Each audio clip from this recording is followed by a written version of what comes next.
From Wish TV and the All Indiana Podcast Network, this is the News 8 Daily 8 Podcast with Wish TV's Kylie Conway. A Wish TV News 8 update. Hi, this is Kylie Conway, and this is your News 8 Daily 8 for Friday, October 28th. It's going to be a nice Friday to close out the work week weather-wise. A lot of sunshine and temperatures making their way into the low to mid-60s.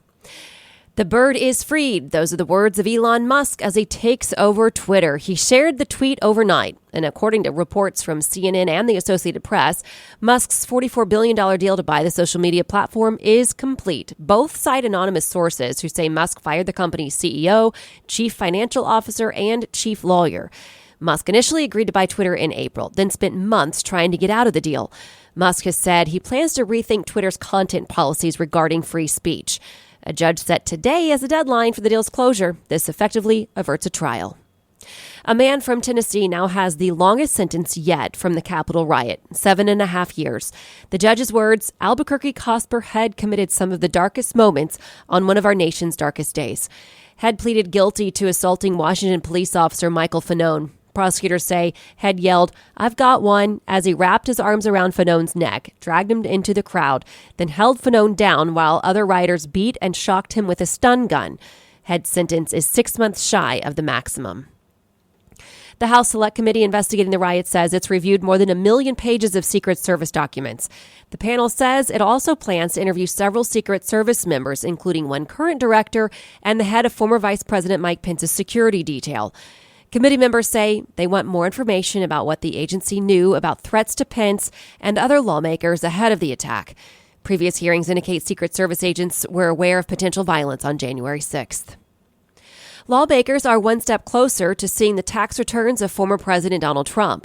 A federal appeals court has turned away his request to prevent the release of the records to the House Ways and Means Committee. Since the earliest days of Trump's initial presidential campaign, many have called for him to publicly release his taxes. House Democrats have tried to force the release in recent years, and Trump has fought it in court. His attorneys could now ask the Supreme Court to weigh in. Today, we will work to find more answers about a deadly shooting by a police officer in Lawrence. It started at 56th and Pendleton Pike, where police say an officer spotted a stolen vehicle and tried to pull it over, but the driver took off. Police Chief Gary Woodruff says that led to a high-speed chase that hit 90 miles an hour through Lawrence streets to Shadeland, just north of 30th Street, where the vehicle crashed. Woodruff is not yet giving specifics about what happened next, but says the officer fired one shot, killing the man. It's not yet clear if the man was armed, and if so, whether he threatened the officer. Police say the officer is not hurt. Investigators haven't released the name of the officer or the man killed. In Your Vote 2022, more early voting options open this weekend in Marion County. 8 satellite voting centers open tomorrow. There's one in each of the townships. They're at the Decatur Township Government Center, Franklin Township Government Center, Lawrence Education and Community Center, Perry Township Government Center, Pike Library Branch, St. Luke's United Methodist Church, Thatcher Park Community Center, and Warren Township Government Center. Hours for all are 11 to 6 tomorrow through Sunday, November 6th.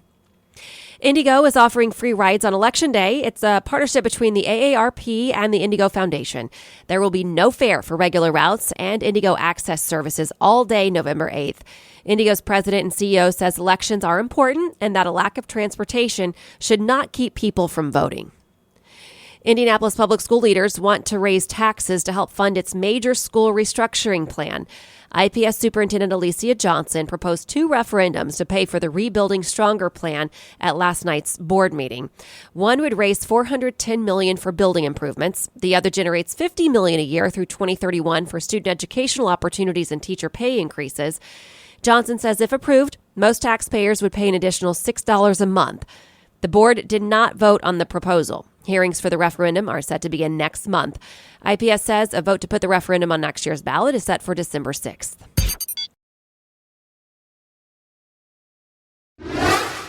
300 business groups are calling on President Biden to intervene in the ratification of the agreement between rail unions and freight railroads.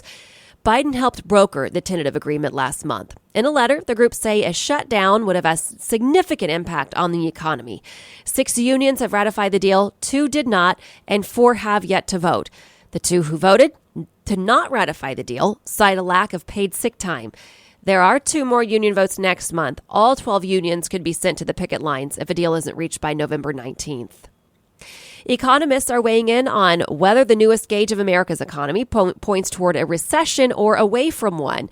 This week's report from the Bureau of Economic Analysis shows gross domestic product grew 2.6% in the most recent quarter, a stronger result than many expected and a turnaround from the negative numbers of the first 2 quarters. Many analysts see the growth as temporary, though. The Fed meets next week and has signaled another interest rate hike is coming.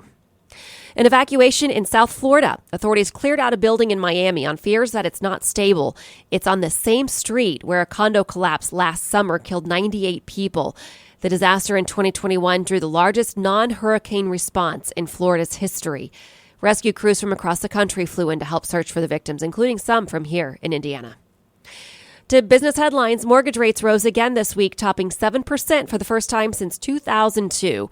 The 30-year fixed-rate mortgage averaged 7.08 in the week ending October 27th, up from 6.94% the week before. That's according to Freddie Mac. A year ago, the 30-year fixed rate stood at 3.14%. The last time the average rate surpassed 7% was April of 2002. AutoNation warned used car prices are coming down.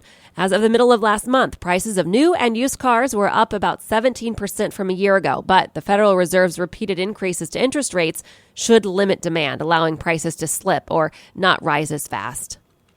Mark Zuckerberg has seen his net worth plummet by more than $100 billion in the last 13 months as the stock price of his company Meta falls. Bloomberg says he fell out of the top 20 richest Americans today as the stock fell after Wall Street grew impatient with its Meta vision to get traction. Beer sales are up, but it hasn't been enough to counter the explosive rise of the spirits. Beer's been losing market share to spirits for the last 12 years in the United States, according to the Distilled Spirits Group. Drizzly says spirits dominate the share on its liquor delivery app. The average American spends $25,304 on their cats during life, according to the poll of 2,000 cat owners. The One Poll and Solid Gold survey found based on an average 15-year lifespan for cats, the costs really stack up in a cat's lifetime. $764 alone is spent just replacing or repairing scratched-up furniture. The Philadelphia Phillies are facing off against the Houston Astros in the 118th World Series tonight. It's the first World Series appearance for the Phillies since 2009. The Astros are making their 4th World Series appearance in 6 years, winning 1 in 2017. Tonight's Game 1 begins at 8:03 from Minute Maid Park in Houston. This has been your News 8 Daily 8. For Wish TV, I'm Kylie Conway. Online at wishtv.com and follow us on Facebook when you search Wish TV. This is the News 8 Daily 8 podcast with Wish TV's Kylie Conway. A Wish TV News 8 update on demand. For even more, on demand and on the go. Connect with Wish TV on Facebook at wishtv.com and on the free Wish TV mobile app. Thank you for listening. And be sure to like, subscribe, and follow this podcast for updates every weekday morning on the All Indiana Podcast Network and wherever you get your podcast.